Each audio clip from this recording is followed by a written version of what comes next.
பேசுகிற வார்த்தை 1 பேதுரு 3ஆம் அதிகாரம் 9வது வசனத்தை நாம் வாசிக்கலாம். 8வது வசனத்தை வாசிக்கலாம். முதலாவது 8வது வசனம் 1 பேதுரு 3ஆம் அதிகாரம் 8வது வசனத்திலும் 9வது வசனத்தையும் வாசிக்கலாம்.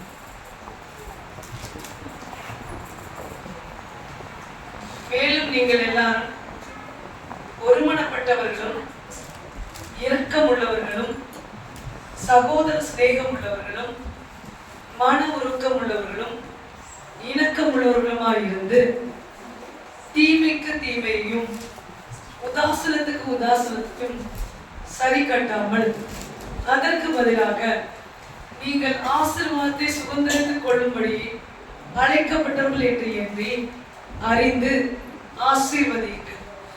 ஆமென். இதுக்கு முன்பு ஒரு சில கண்டிஷன்ஸ் இருக்கு. ஃபர்ஸ்ட், நீங்க யாரு அப்படின்னா ஆசீர்வாதத்தை சுதந்திரிப்பதற்காக அழைக்கப்பட்ட ஒரு சந்ததி என்று கர்த்தர் சொல்கிறார். ஆசீர்வாதத்தை சுதந்திரிப்பதற்காக அழைக்கப்பட்டவர்.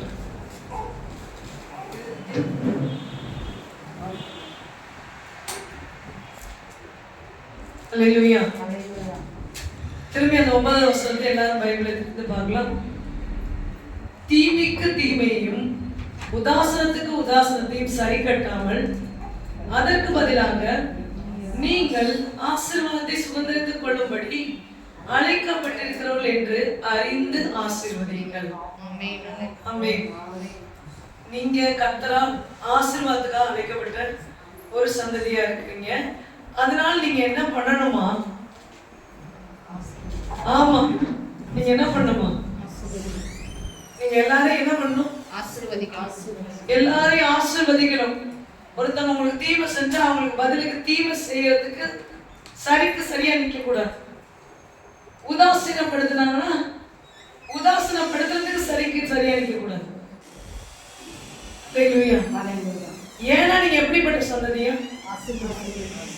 ஆமா, ஒரு கிங்ஸ் ஃபேமிலி வரான்னு வச்சுக்கோங்க.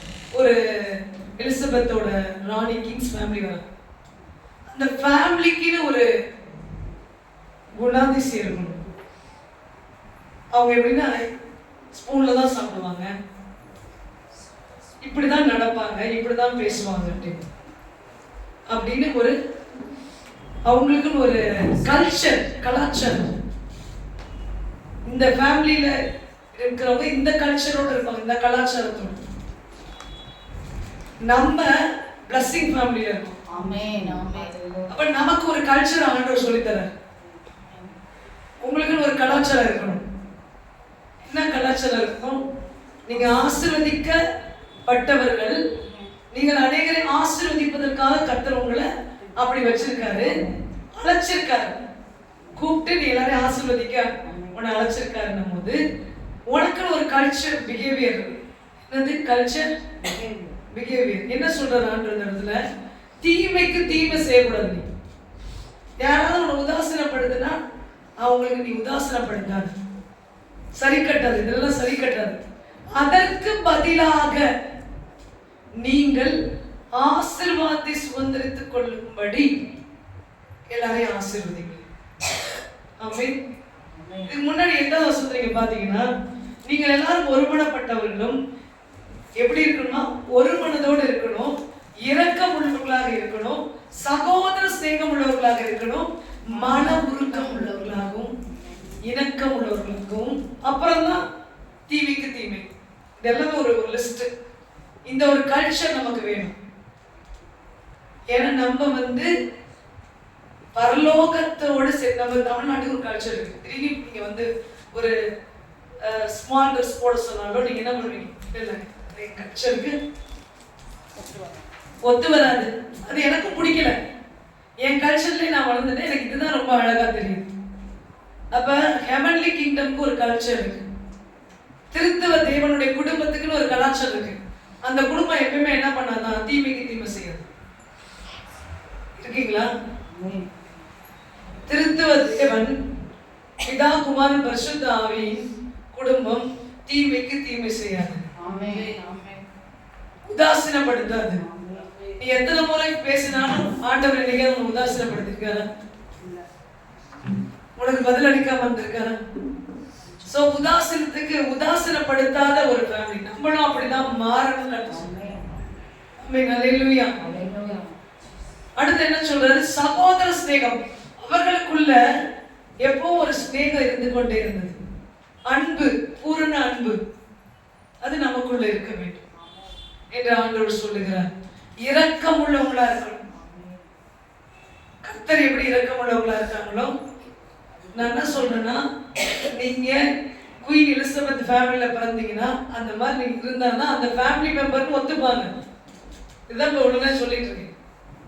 நீ அந்த ஃபேமிலியில பிறந்தேன்னு சொல்லி நீ வேற மாதிரி நடந்து வேற மாதிரி ட்ரெஸ் பண்ணினா யாராவது நம்புவாங்க? இப்ப சும்மா பேருக்கு குயின் ஃபேமிலி சொல்லிக்கிறான். அவன் பேச்சில் அப்படி இல்லை, இவன் நடத்தையில் அப்படி இல்லை, இவனுடைய பழக்க முறைகள் அப்படி இல்லை. இங்கிலீஷ்ல அது பிஹேவியர், தமிழ்ல பழக்க வழக்கங்கள் அப்படி இல்லை. இவன் குயின் ஃபேமிலி மாதிரியே தெரியலையே. குயின் ஃபேமிலில இருக்கவங்க இப்படி செய்ய மாட்டாங்களே. அதே மாதிரிதான் ஹெவன்லி கிங்டம், பிதாவாகிய தேவன் கிறிஸ்து இயேசுவின் குடும்பத்தில் இணைக்கப்பட்ட நமக்கு என்று சில காரியங்களை கர்த்தர் நமக்கு கற்றுக் கொடுக்கிறார். நான் கிறிஸ்துவுக்குள்ள இருக்கேன், அதனால தான் நான் ஆசீர்வதிக்கப்பட்டேன்னு சொல்றீங்க. ஆமென் இல்லையா? அப்ப அந்த கிறிஸ்துவின் குடும்பத்துல இருக்கும்போது இப்படிப்பட்ட குணாதிசயம் இருந்தானா மத்தவங்க சொல்லுவாங்க, குடும்பம் சொல்லுவாங்க, நீ எஸ் எஸ்ன்னு பேச்சுல அப்படி தெரியும், நீ பைபிள் படிக்கிறேன்ற அப்படி இல்லை. ஏன்னா அந்த கல்ச்சர் இருக்கு, ஃபேமிலி கல்ச்சர். ட்ரினிட்டி காடோட ஃபேமிலியில நம்ம மெம்பரா இருக்கிறோம். திருத்துவ குடும்பத்தோடு இணைக்கப்பட்டிருக்கோம். யாரால? கிறிஸ்துவால, இயேசுவினால நம் பிதாவோடு இணைக்கப்பட்டிருக்கிறோம். ஆமாவா இல்லையா? அப்ப அந்த குடும்பத்துல இணைக்கப்பட்ட நாம் அந்த குடும்பத்துக்கு ஏற்றாற் போல் நடக்கணும்.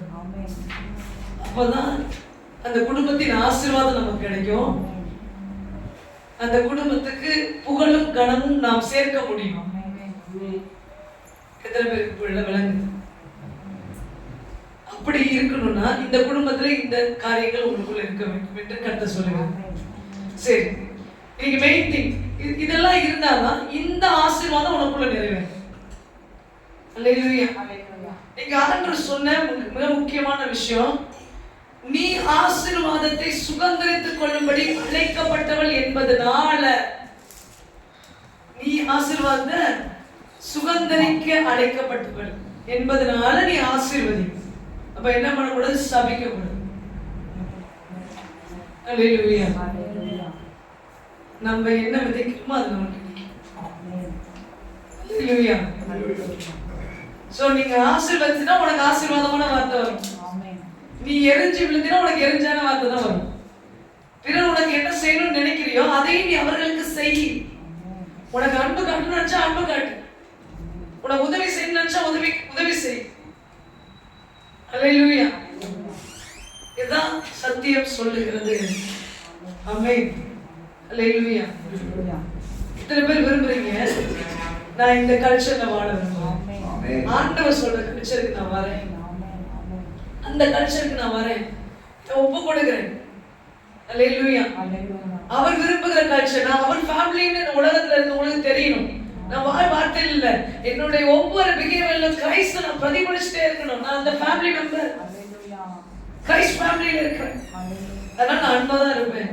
கிரைஸ்ட் ஃபேமிலியில இருக்கேன், அதனால நான் தாழ்மையா தான் இருப்பேன். கிரைஸ்ட் ஃபேமிலியில இருக்கேன், அதனால நான் யாரையும் சபிக்க மாட்டேன், ஆசீர்வதிக்கவே ஆசீர்வதிப்பேன். ஆமென். அல்லேலூயா. எத்தனை பேர் விரும்புறீங்க? ஆமென். அல்லேலூயா. இந்த கல்ச்சரை விரும்புங்க. அப்பதான் அந்த ஃபேமிலியில நம்ம இருக்கிறதுக்கு ஒரு அர்த்தம் இருக்கும். அந்த ஃபேமிலிக்கு நான் புகழ்ச்சியை கொடுக்க முடியும். சரி, இதெல்லாம் மைண்ட்ல வச்சுக்கோ. அப்படியே வாங்க. நான் சொல்றேன் அடுத்த விஷயம் என்னன்னா, கர்த்தரால் ஆசீர்வதிக்கப்பட்டவங்க நீங்க யாரு? நம்புறீங்களா? உங்க சரீரம் ஆசீர்வதிக்கப்பட்டது, உங்க லைஃப் ஆசீர்வதிக்கப்பட்டது. ஆமென். நீங்க ஆசீர்வதிக்கப்பட்டவர்கள் என்று நான் கர்த்தர் உங்களை குறித்து எழுதி இருக்கிறார். ஆசீர்வதிக்க போறேன்னு எழுதல, ஆசீர்வதிக்கப்பட்டவர். எப்படி? லூக்கா 1 41 42.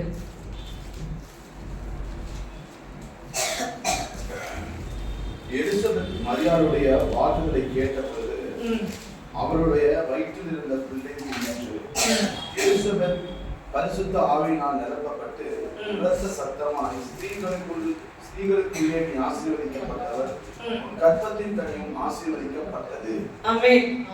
ஸ்திரீகளுக்குள்ளே நீ ஆசீர்வதிக்கப்பட்டவர், உன் கர்ப்பத்தின் கனியும். நாம் கிறிஸ்துவின் சந்ததி. இப்ப நம்ம யாரு?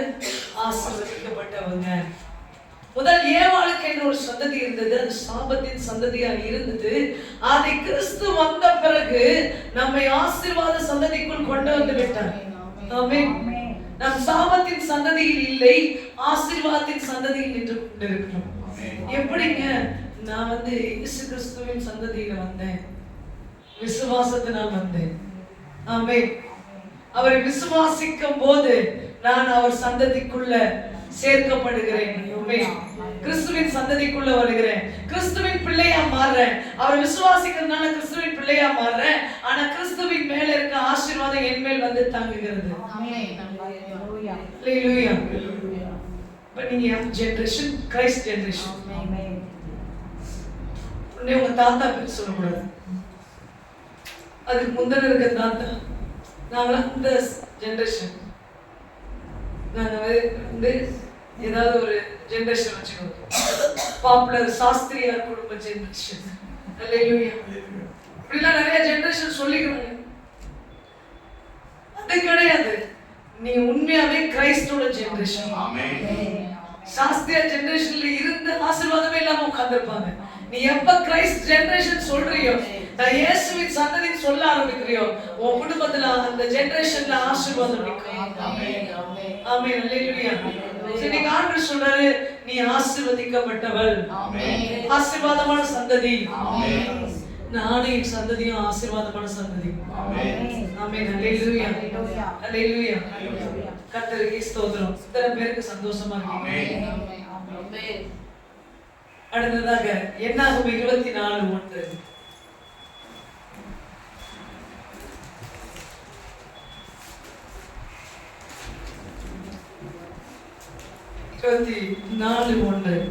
இஸ்ரவேலை ஆசீர்வதிப்பதே கர்த்தருக்கு பிரியம். ஆமென். உன்னை ஆசீர்வதிப்பதுதான் கர்த்தருக்கு பிரியம். இஸ்ரவேல்னா யாரு? கர்த்தருடைய சந்ததி. ஆமென். யாக்கோபை ஆண்டவர் இஸ்ரவேல் என்று பெயர் சொல்லி ஆசீர்வதிக்கிறார். ஆமென். அதுவரை யாக்கோபு ஆசீர்வாதமா இல்லாம இருந்தாரா? இருந்தாரு. இப்ப அதிக ஆசீர்வாதத்துக்குள்ள வராரு. ஆமென். இஸ்ரவேல் என்று சொல்லி ஆசீர்வதிக்கிறார். ஆபிரகாமின் சந்ததியாகிய உங்களை கர்த்தர் ஆசீர்வாதமான சந்ததி என்று அழைக்கிறார். ஆமென். ஹalleluya. எத்தனை பேருக்கு புரியுதா? நீ இயேசுவின் சந்ததியா இருந்தால் என்ன சொல்ல வரேன் அப்படின்னா, நீ இயேசுவின் சந்ததியா இருந்தாலும் நீ ஆசீர்வதிக்கப்பட்டவன் தான். நீ ஆபிரகாமின் சந்ததியா இருந்தாலும் நீ ஆசீர்வதிக்கப்பட்டவன் தான். ஆக மொத்தம் நீ ஆசீர்வதிக்கப்பட்டவன். ஆபிரகாமின் சந்ததி வாக்குத்தத்தத்தின் சந்ததி. ஆண்டவர் ஒரு வாக்குத்தத்தத்தை கொடுப்பாரு. அந்த வாக்குத்தத்தத்துல நீ அடுத்து 3000 வரை நீ ஆசீர்வாதமா இருப்ப. ஆமென். ஆமென். ஆமென். ஹalleluya. அதனாலதான் யாக்கோபுக்கு இஸ்ரவேல் என்று பெயரிட்டு ஆண்டவர் ஒரு பெரிய ஜாதி ஆக்கி வச்சிருந்தார். ஆமென். நீங்க இஸ்ரவேல் தேசம் மிகுந்த ஆசீர்வாதமான தேசம். ஹalleluya. உலகத்துல இருக்க எல்லா டேலண்ட் நபர்கள் எங்க இருக்காங்க? இஸ்ரேல்ல தான் இருக்காங்க. ஆமென். உலகத்துல அத்தனை கண்டுபிடிப்புகள், அமெரிக்காவுக்கு போட்டி போட சரிநகராக போட்டி போடுற ஒரே கண்ட்ரி இஸ்ரேல் தான். Israel is the smallest country but a powerful country because God is here. அங்க ஆண்டவர் இருக்கிறார். இஸ்ரவேலில் கர்த்தர் இருக்கிறார். அவர் பெயர் சொல்லி அழைத்தார், இஸ்ரேல் என்று பெயர் சொல்லி அழைத்தார். அதனால கடைசி மட்டும் அந்த இடத்துல அவருடைய வல்லமை விளங்க பண்ணி கொண்டே இருப்பார். இஸ்ரேல் அந்த நாள்ல இருந்து இந்த நாள் வரை யாரும் அழிக்கவே முடியாது. எத்தனை போர் நடந்தாலும் அழிக்க முடியாது. ஹிஸ்டரி எடுத்து பாருங்க, இஸ்ரேல் அழிச்சிட்டாங்கன்னு இருக்கவே இருக்காது. அவ்வளவு பேர் போர் செஞ்சாங்க, அவ்வளவு பவர்ஃபுல் வெப்பன்ஸ் இஸ்ரேல் போடப்பட்டுச்சு. ஆனா இஸ்ரேல் திரும்ப திரும்ப எழுந்துச்சு. ஒரு டைம் அலெக்சாண்டர் பீரியட்ல இஸ்ரேலுக்கு எல்லாம் போர் செஞ்சு போறாரு. ஆண்டவர் அலெக்சாண்டருக்கு தரிசனம் கொடுத்து சொல்றாரு, அங்க நான் இருக்கிற தெய்வம், உண்மையான தெய்வத்தை. உடனே எல்லாத்தையும் பிடிக்கணும்னு போனவரு அந்த ஒரு கண்ட்ரியை மட்டும் அவர் பிடிக்கவே போகணும், போர் செய்யவே போகணும். ஏன்னா தேவன் அங்க இருக்காரு வெளிப்படுத்தினார். உலகத்தையே தன் கீழே கொண்டு வரணும்னு நினைச்ச நபர்கள் எத்தனையோ பேரு நீங்க தெரிஞ்சிருக்கோம், ஹிஸ்டரி படிச்சீங்கன்னா தெரியும். உலகத்துக்கே ராஜாவா மாறணும்னு சில அரசர்கள் என்ன எல்லாத்தையும் கைப்பற்றணும் என்றார். இஸ்ரேலை மட்டும் தப்பவே முடியல. ஏன்னா அது தேவனுடைய தேசம், கர்த்தரின் தேசம். ஆமென், அல்லேலூயா. அதனால நீங்களும் நானே யாரு? ஆமாங்க, நம்ம கர்த்தருடைய தேசம். நம்மளை யாரும் தொட முடியாது, அழிக்க முடியாது. இதுக்குள்ள ஆசீர்வாதத்தை பறிக்க முடியாது. இது ஆசீர்வாதம் ஊற்று. அல்லேலூயா. ஆசீர்வாத ஊற்று உள்ளது. அப்படிதான் கர்த்தர் உங்களை வைத்திருக்கிறார். ஆபிரகாமின் சந்ததியாகிய இஸ்ரவேலே, உன்னை கர்த்தர் ஆசீர்வதித்து வைத்திருக்கிறார். உன்னை ஆசீர்வதிக்கணும்னா அவருக்கு பிரியம்னு சொல்லிட்டார். இஸ்ரவேல்ல இன்னொரு விஷயம் சொல்றேன், கர்த்தரை நம்புகிற விசுவாசிக்கிற ஜனம் தான் இஸ்ரவேல். யாக்கோபு நம்பினார். அல்லேலூயா. அவர் ஆசீர்வாதமா இருந்தார். யாக்கோபோட பேர் மாற்றம் தான் இஸ்ரவேல். என்ன கொடுமை! யாக்கோபை ஆண்டவர் பேர் மாற்றம் செய்தார் இஸ்ரவேல் என்று. ஆமென், அல்லேலூயா. அதுதான் அதுக்கப்புறம் இஸ்ரவேல் என்று எழுதப்பட்டிருக்கும். யாக்கோபுனே இருக்காது. அல்லேலூயா. யாக்கோபா இருந்தவரை போராட்டமா இருந்துச்சு. இஸ்ரவேலா மாறினதுக்கு அப்புறம் ஆசீர்வாதம் தான். ஆமென், அல்லேலூயா. சோ கர்த்தரை நம்புகிறவர்கள் இஸ்ரவேல் என்று அழைக்கப்படுறாங்க. நீங்களும் நானும் எப்படி தெரியுமா? ஆவிக்குரிய இஸ்ரவேலர்கள். நம்ம இங்கதான் இருக்கிறோம், ஆனா நம்மள எல்லாம் இந்த பூமியில இருக்க இஸ்ரவேல் கூட்டத்தோட ஆண்டவர் இணைச்சிருக்காரு, இஸ்ரேலோட இணைச்சிருக்காரு. எப்படி தெரியுங்களா? through the Christ நம்ம பிலீவ் பண்ண. ஆமென், ஹalleluya. ஹalleluya. நமக்கு என்ன பேரு? இந்தியர்கள். அப்படிதானே? இல்ல மாத்தி சொல்றேன், நீங்களா இந்தியர்களா இல்லையா? அதே இஸ்ரேல்ல பிறந்த ஒருத்தவங்க போய் கேட்டீங்கன்னா அவங்க என்ன சொல்லுவாங்க? ஆனா உண்மையாவே நம்ம யாரா? ஆமா, ஆமா, நம்ம இஸ்ரவேலன். ஆமென். ஏன்னா நம்ம நம்பிக்கை அவன் நம்பிக்கை ஒண்ணு.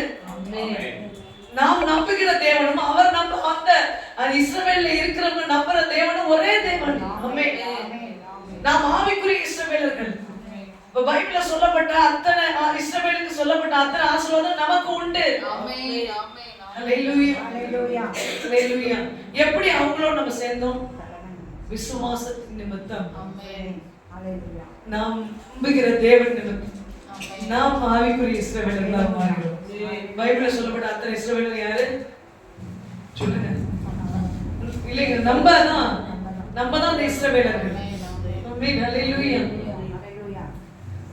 ஆனா நம்ம நிறைய மிஸ்டேக் பண்ணிடுறோம். இஸ்ரவேலர்களா இருந்து கர்த்தர் நம்பி இருக்கும் போதே அவரை நம்ப முடியாம மிஸ்டேக் பண்றோம். ஆனாலும் கர்த்தர் நம்மளை சபிக்கவோ அழிக்கவோ மனம் இல்லாமல். அல்லேலூயா, அல்லேலூயா. ஒரு இடத்துல நான் பார்த்தேன், ஆண்டவர் உன்னை நீ செய்யற தவறுக்கு உன்னை அடிக்கலாம், உன்னை தண்டிக்கலாம். ஆனா அப்படி தண்டிச்சு உன்னை இழந்து போகிறதுக்கு அவர் விரும்பல. அவர் அன்பு விரும்பல. உன்னை இழந்து போக அவர் விருப்பம் இல்லாம உன்னை மன்னிச்சு விடுறாரு. அல்லேலூயா. இதற்கு புரிஞ்சு என்னை இழக்கிறதுக்கு அவருக்கு மனசு இல்லை. அதனால நான் தப்பு செஞ்சு போய் மன்னிச்சிட்டே அது கிடையாது. அவர் அடிச்சு உன்னை தண்டிக்கலாம், ஆனா அதனால அவர் உன்னை இழக்க விரும்பல, அதனால மன்னிக்கிறார். அவ்வளவு அன்புள்ளவர் ஆண்டவர். ஆமென், அல்லேலூயா. சரி, இன்னைக்கு ரெண்டு, நீ இயேசு கிறிஸ்துவின் சந்ததியா இருந்தால் நீ ஆசீர்வதிக்கப்பட்டவன், நீ ஆபிரகாமின் சந்ததியா இருந்தால் நீ ஆசீர்வதிக்கப்பட்டவன். இப்போ உபாகமம் 28க்கு வா 28:1.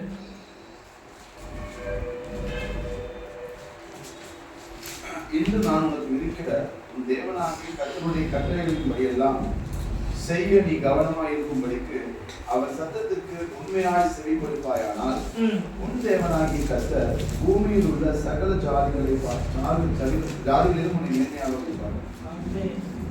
இந்த உபாகம் 28 நீங்க படிச்சிருக்கீங்களா? உபாகம் 28 ஆசீர்வாதங்கள் பாத்தீங்கன்னா சிறந்த ஆசீர்வாதம். படிங்க. நீ உன் தேவனாகிய கர்த்தரின் சத்தத்துக்கு செவி கொடுக்கும் போது இப்பொழுது சொல்லப்படும் ஆசீர்வாதங்கள் எல்லாம் உண்மையில் வந்து உனக்கு படிக்கும். நல்லா கேட்குங்க, உங்க மேல ஒரு வார்த்தை படிக்குமா? நீ பட்டணத்தில் என்ன படிக்கும் போது தேவன் கொடுத்த ஆசீர்வாதம் படிக்கும். மனுஷன் சொன்னது படிக்காது, கர்த்தர் சொன்ன ஆசீர்வாதம் எல்லாம் எவ்வளவு படிக்கும். நல்ல உள்ள எது படிக்கும்? எது படிக்கும்? கர்த்தர் எனக்கு சொன்ன ஆசீர்வாதம் எவ்வளவு படிக்கும். எவ்வளவு படிக்கும்? உடனே நீங்க நிறைய கர்த்தர் சொன்ன வார்த்தை மட்டும் தான் படிக்கும், வேற எதுவும் படிக்காது. கர்த்தர் சொன்னது படிக்கும். ஆமென். இப்ப படிங்க. நீ பட்டணத்திலும் ஆசீர்வதிக்கப்பட்டிருப்பாய், வெளியிலும் ஆசீர்வதிக்கப்பட்டிருப்பாய். உன் கர்ப்பத்தின் கனியும் நீ பட்டணத்திலும் ஆசீர்வதிக்கப்பட்டிருப்பாய், வெளியிலும் ஆசீர்வதிக்கப்பட்டிருப்பாய். நீ எப்படி இருப்ப? ஆசீர்வாதமா தான் இருப்ப. ஆமென். எங்க போனாலும் நீ ஆசீர்வாதமா தான் இருப்ப. நீ எகிப்துக்குள்ள விட்டாலும் உனக்கு ஆசீர்வாதம் தான். அங்கேயும் நீ பழகி பெருகி கொண்டு தான் இருக்க. ஆமென். உன் கர்ப்பத்தின் கனியும் உன் நிலத்தின் கனியும் உன் மாடுகளின் பெருக்கமும் உன் ஆடுகளின் மந்தைகளும் ஆகிய உன் மிருக ஜீவன்களின் பலனும் ஆசீர்வதிக்கப்பட்டிருக்கும். உன் கூடையும் மாப்பு செய்கிற உன் தொட்டியும் ஆசீர்வதிக்கப்பட்டிருக்கும். நீ வருகையிலும் ஆசீர்வதிக்கப்பட்டிருப்பாய், நீ போகையிலும் ஆசீர்வதிக்கப்பட்டிருப்பாய். உனக்கு விரோதமாய் எழும்பும் உன் சத்துருக்களை கர்த்தர் உனக்கு முன்பாக முறிய அடிக்கும்படி ஒப்பு கொடுப்பார். ஒரு வழியாய் உனக்கு எதிராக புறப்பட்டு வருவார்கள், 7 வழியாய் உனக்கு முன்பாக ஓடி போவார்கள். கர்த்தர் உன் களஞ்சியங்களிலும் நீ கையிலும் எல்லா வேலையிலும் உனக்கு ஆசீர்வாதம் கட்டளையிடுவார். உன் தேவனாகிய கர்த்தர் உனக்கு கொடுக்கும் தேசத்திலே உன்னை ஆசீர்வதிப்பார். நீ உன் தேவனாகிய கர்த்தரின் கட்டளைகளை கைக்கொண்டு அவர் வழிகளில் நடக்கும் போது கர்த்தர் உனக்கு ஆணையிட்டபடியே உன்னை தமக்கு பரிசுத்த ஜனமாக நிலைப்படுத்துவார். அப்பொழுது கர்த்தருடைய நாமம் உனக்கு தரிக்கப்பட்டது என்று பூமியின் ஜனங்கள் எல்லாம் கண்டு உனக்கு பயப்படுவார்கள். உனக்கு கொடுப்பேன் என்று கர்த்தர் உன் பிதாக்களுக்கு ஆணையிட்ட தேசத்தில் கர்த்தர் உன் கர்ப்பத்தின் கனியிலும் உன் மிருக ஜீவன்களின் பலனிலும் உன் நிலத்தின் கனியிலும் உனக்கு பரிபூர்ண நன்மை உண்டாக கட்டளையிடுவார். ஏற்ற காலத்தில் உன் தேசத்திலே மழை பெய்யும். நீ கையிட்டு செய்யும் வேலைகள் எல்லாம் ஆசீர்வதிக்கவும் கர்த்தர் உனக்கு தமது நல்ல பொக்கிஷசாலியா வானத்தை திறப்பார். நீ அநேக ஜாதிகளுக்கு கடன் கொடுப்பாய், நீயோ கடன் வாங்காதிருப்பாய். இன்று நான் உங்களுக்கு விதிக்கிற வார்த்தைகள் யாவும் விட்டு விலகி வேறே தேவர்களை சேவிக்கும்படி நீ வலதுபுறம் இடதுபுறம் சாயாமல் இன்று நான் உனக்கு விதிக்கிற உன் தேவனாகிய கர்த்தரின் கட்டளைகளை கைக்கொள்ளவும் அவைகளின்படி நடக்கவும் அவைகளுக்கு செவி கொடுத்து வந்தால் கர்த்தர் உன்னை வாளாக்காமல் தலையாக்குவார், நீ கீழாகாமல் மேலாவாய். ஆமென். ஹல்லேலூயா. இப்ப இவ்வளவு ஆசீர்வாதம் இங்க இருக்க எல்லாருக்கும் உண்டு. ஆமென். இந்த ஆசீர்வாதத்துக்கு ஆண்டவர் ஒரே ஒரு கட்டளை கொடுத்தார், என் வார்த்தைக்கு நாம செவி கொடுப்பாய் ஆனால் ஆமென், வலதுபுறமாய் இடதுபுறமாய் சாயாமல். அந்த வார்த்தைக்கு செவி கொடுக்காம வழி விலகாம அவன் வார்த்தைக்கு நீ செவி கொடுப்பாய் ஆனா இத்தனை ஆசீர்வாதம் உன் மேல வந்து பழிக்குன்ற. ஆமென். ஹல்லேலூயா. இதுக்கு இந்த நியாயப்பிரமாணத்தின் நியாயப்பிரமாணம் சொல்றோம், இப்படி செஞ்சா இப்படி இப்படி அப்படின்னு சொல்றது நியாயப்பிரமாணத்தின் ஆசீர்வாதம். இந்த நியாயப்பிரமாணத்தின் ஆசீர்வாதம் கூட இயேசு கிறிஸ்துவுக்குள்ள நீ வந்த பிறகு இயேசு கிறிஸ்துவுக்கா நீ வாழ ஆரம்பிக்கும் போது நிச்சயமா உன் வாழ்க்கையில வந்து நடக்க ஆரம்பிக்கிறது. ஆமென். ஹல்லேலூயா. கிறிஸ்து இயேசுவினால் நடக்க ஆரம்பிக்கிறது. வாக்குத்தத்தங்கள், இத்தனை வாக்குத்தத்தங்களும் எப்படி உன் வாழ்க்கையில பலிக்குது அப்படின்னா அதே பட்சம் மத்தேயு 17:1-9. மத்தேயு 17:1-9. 6 நாளைக்கு பின்பு இயேசு பேதுருவையும் யாக்கோபையும் அவருடைய சகோதரனாகிய யோவானையும் கூட்டிக் கொண்டு தனித்திருக்கும்படி உயர்ந்த மலை மேல் போய் அவர்களுக்கு முன்பாக மறுரூபமானார். அவர் முகம் சூரியனை போல பிரகாசித்தது, அவர் வஸ்திரம் வெளிச்சத்தை போல வெள்ளையாயிற்று. அப்பொழுது மோசேயும் எலியாவும் அவருடைய பேசுகிறவர்களாக அவர்களுக்கு காணப்பட்டார்கள். அப்பொழுது பேதுரு இயேசுவை நோக்கி, ஆண்டவரே, நாம் இங்கே இருக்கிறது நல்லது. உமக்கு சித்தமானால் இங்கே உமக்கு ஒரு கூடாரமும், மோசேக்கு ஒரு கூடாரமும், எலியாவுக்கு ஒரு கூடாரமுமாக 3 கூடாரங்களை போடுவோம் என்றான். அவன் பேசுகையில், இதோ ஒளியுள்ள ஒரு மேகம் அவர்கள் மேல் விழுகிறது. இவர் என்னுடைய நேசகுமாரன், இவர் பிரியமாய் இருக்கிறேன், இவருக்கு செவி கொடுங்கள் என்று அந்த மேகத்திலிருந்து ஒரு சத்தம் உண்டாயிற்று. ஆமென், ஹல்லேலூயா. இப்ப இயேசு கிறிஸ்து 3 சீஷர்களை கூட்டிட்டு ஒரு மலைக்கு போறாரு. அந்த மலையில என்ன நடக்குது அப்படின்னா, இந்த 3 சீஷர்கள் கீழே இருக்கிறாங்க. இயேசு கிறிஸ்து அந்த மலை அண்டையில போறாரு. அங்க மலையில ஒரு காட்சி தெரிகிறது. என்ன காட்சி? எலியாவும் மோசேயும் அந்த இடத்தில் இயேசு கிறிஸ்துவோடு நிற்கும் போது அந்த இடம் முழுவதும் வெண்மையாய் மாறி பனி சூழ்றது போல ரொம்ப வெண்மையா பிரகாசமாய் அந்த வெளிச்சம் இருக்குது. இந்த காட்சி, இது ஒரு தரிசனத்தை யாருக்கு காண்பிக்கிறான்? மோசே, பேதுரு, யோவான், யாக்கோபு என்ற 3 சீஷர்கள் இந்த தரிசனத்தை காண்கிறார். இந்த தரிசனத்தை பார்த்த உடனே பேதுரு என்ன சொல்ற, இந்த இடம் ரொம்ப நல்லா இருக்கு, ரொம்ப பிரசன்ஸ்ஃபுல்லா இருக்கு, இங்கே நம்ம ஒரு கூடாரத்தை போட்டுருவோம் அப்படின்னு. அப்ப பிதாவாகிய தேவன் ஒரு சத்தம் கொடுக்கிறார். என்ன அப்படின்னா, இயேசு கிறிஸ்துவின் சத்தத்துக்கு நீ செவி கொடு. இவர் என் நேசகுமாரன், இவரில் நான் பிரியமாய் இருக்கிறேன். ஏன் மோசேவும் எலியாவும் காட்சி செய்தார்கள்? இயேசுவோட சத்தத்திற்கு அங்க செவி கொடுக்கும்படி சொன்னார் அப்படின்னா, மோசே என்பது நியாயப்பிரமாணம். மோசே காலத்துல தான் நியாயப்பிரமாணத்தை கர்த்தர் மோசே கையில தான் கொடுத்தார். எலியா என்பவர் தீர்க்கதரிசி. இப்படி நியாயப்பிரமாணமும் தீர்க்க தரிசனங்களும் இயேசுவின் சத்தத்திற்கு நீ செவி கொடுக்கும் போது உனக்குள் நிறைவேறும். ஆமென், ஹல்லேலூயா. இது ரெண்டுமே இந்த பழைய ஏற்பாடுல இருக்க நியாயப்பிரமாணங்களும் தீர்க்க தரிசனங்களும் ரெண்டுமே நீ இயேசு கிறிஸ்துவின் சத்தத்திற்கு செவி கொடுப்பாயானால், அவர் சொன்ன வார்த்தைக்கு செவி கொடுப்பாயானால், உன் வாழ்க்கையில் அந்த நியாயப்பிரமாணத்தில் சொல்லப்பட்ட ஆசீர்வாதம் உபாகம் 28 உன் வாழ்க்கையில் நிறைவேறும். எப்படின்னா, இயேசு கிறிஸ்துவின் சத்தத்திற்கு நீ செவி கொடுக்கணும். ஆமென், ஹல்லேலூயா. சோ நியாயப்பிரமாணத்தை சொல்ற எல்லாத்தையும் நீ கடைபிடிக்க வேண்டியதில்லை. இயேசு சொல்றதுக்கு நீ செவி கொடுக்கணும். இயேசு நியாயப்பிரமாணத்துக்கு எதிராக பேசுவாருன்னா அது ஸ்ட்ராங் பண்ணி பேசுவார். ஹல்லேலூயா. ஒருவரை இச்சிக்காதே என்று நியாயப்பிரமாணம் கட்டளையில சொல்லப்படுதுன்னா, ஆண்டவர் இச்சையா பார்க்காதேன்றாரு. ஆமென். ரொம்ப ஸ்ட்ராங் பண்ணி சொல்வாரு. அவர் சொல்றதுக்கு நீ செவி கொடுத்து மட்டும் போதும், ஆசீர்வாதம் உனக்கு உண்டாகும். ஆமென், ஹல்லேலூயா. செவி கொடுக்காமல் போனா என்ன வருது? ஆமா, உபாகம் 28ல மீதி உள்ள வசனங்கள்லாம் படிச்சீங்கன்னா நீங்க பைபிளே மூடி வச்சிருவீங்க. பாதி படிச்சுட்டு இருக்கும்போதே மூடி வச்சிருவீங்க. ஏன்னா அவ்வளவு சாபங்கள் இருக்கிறது. அப்ப இந்த சாபங்களை எல்லாம் முறித்த இயேசுவின் சத்தத்திற்கு நீங்கள் செவி கொடுக்க வேண்டும். இவர் என் நேசகுமாரன், இவர் நான் பிரியமாய் இருக்கிறேன், இவருக்கு நீங்கள் செவி கொடுங்கள். அல்லேலூயா. எத்தனை பேர் கர்த்தருடைய சத்தத்துக்கு செவி கொடுங்க? கர்த்தர் இயேசு கிறிஸ்துவை எதிர்த்து நிக்கிறீங்களா? செவி கொடுங்க. அல்லேலூயா. சில பேர் பாத்தீங்கன்னா ஆண்டவரை ரொம்ப தெரிஞ்ச, ஆண்டவர் என் பின்னாடி வாங்க, நான் அங்க போறேன் கூட வாங்க. ரொம்ப நாள் போக முடியாது.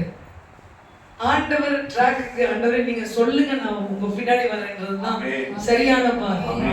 ஹல்லேலூயா. ஹல்லேலூயா. அவர் சத்தத்துக்கு செவி கொடுக்க தான் நம்மளை வைத்திருக்கிறார். இப்படி நீங்க நான் போற இடத்துக்குலாம் ஆண்டவர் நான் கூப்பிட்டா பின்னாடி வருவாருன்ற இடத்துக்குள்ள நீங்க போனீங்கன்னா ஒரு கட்டத்துல நல்லாவே தெரியும் நீங்க வழி மாறி போயிருக்கீங்க. ஹல்லேலூயா. அப்படி ஒரு அறியாமையில நீங்க இருப்பீங்கன்னா இன்றைக்கு மனம் மாறுங்க. ஆமென். இயேசு நீங்க கூப்பிடுற இடத்துக்கெல்லாம் வர மாட்டாரு. ஹல்லேலூயா. அவர் கூப்பிடுற இடத்துக்கு தான் நீங்க போகணும். ஆமென், ஹல்லேலூயா. கர்த்தருக்கு ஸ்தோத்திரம். அதுதான் இங்க சொல்லப்பட்டது பேதுருக்கு. நீ பேதுரு என்ன சொல்றாரு? நம்ம 3 பேருக்கு ஒரு கூடாரம் போடலாம். உடனே பிதாவாகிய தேவன் சொல்றாரு, அமைதியா இருப்பா, உனக்கு தோன்றதெல்லாம் செய்யறதுக்கு இல்லப்பா, ஆண்டவர் என்ன சொல்றாரோ அதுக்கு நீ செவி கொடு. ஆமென். இயேசு கிறிஸ்து என்ன சொல்றாரோ அதுக்கு நீ செவி கொடு. ஏன்னா நான் இவரை நேசிக்கிறேன், இவர் மேல் நான் பிரியமாய் இருக்கிறேன் என்று. ஆண்டவர் சொல்லுகிறார். ஆமென். ஹல்லேலூயா.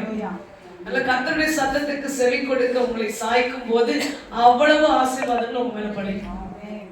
இல்ல ஆசீர்வாதம் தனியா இருக்கும், நீங்க தனியா இருப்பீங்க. ஹல்லேலூயா. சோ இன்றைக்கு கர்த்தர் உங்களுக்கு என்ன சொல்றாருன்னா, நீங்க ஆசீர்வதிக்கப்பட்டவங்க தான். நீங்க உங்க மேல ஆசீர்வாதம் தான் இருக்குது.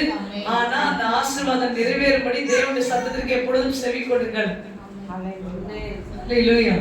இந்த சைடு நீரூற்று இருக்குது அப்படின்னு ஆண்டவர் வச்சிருக்கும் போது நீ வேற சைடு கூட்டிட்டு போன அப்படின்னா அங்க நீரூற்றை பார்க்க முடியாது. Time waste. ஹல்லேலூயா. கால தாமதம் பண்ணுகிறாய் உன்னுடைய ஆசீர்வாதத்தை நீ பெற்றுக் கொள்வதற்கு. கால தாமதம் செய்யாதிருங்க.